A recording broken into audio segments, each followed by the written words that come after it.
One of the most important aspects of value-based care is the risk adjustment factor. The risk adjustment factor, or RAF for short, is a way we can predict the probable cost of healthcare for each patient over the course of the year.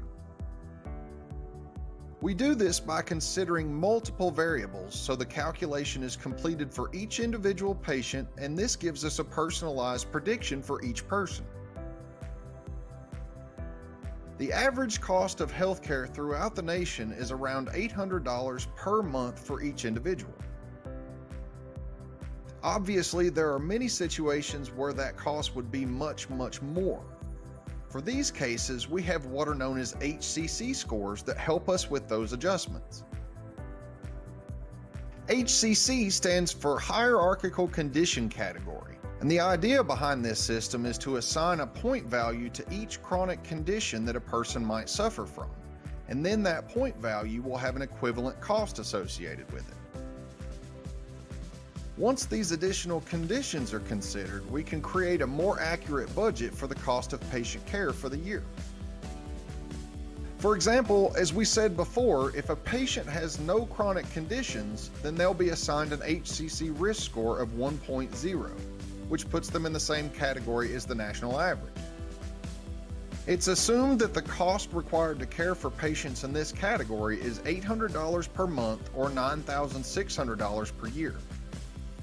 The actual cost may be much different than this, but this average allows us to be prepared if anything were to unexpectedly happen to the patient.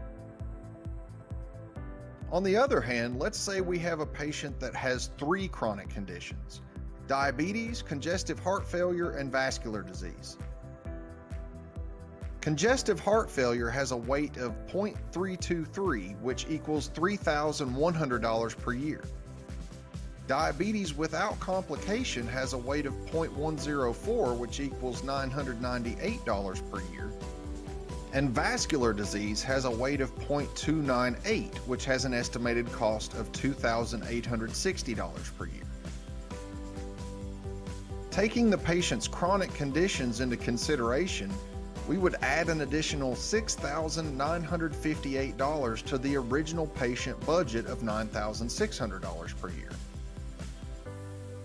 This gives us a total of $16,558 per year. Now let's think about this outcome for a second.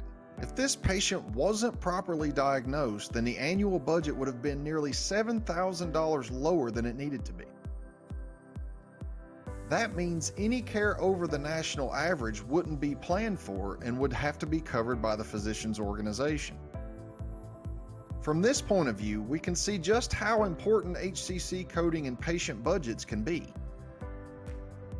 And this is an example of a really common case that could happen over and over again, compounding the totals on top of each other. Not to mention, conditions like cancer and sepsis carry much higher score weights and much higher costs of care. Once the HCC score has been determined and an accurate budget has been calculated, we need to be able to identify the low risk, rising risk, and high risk patients.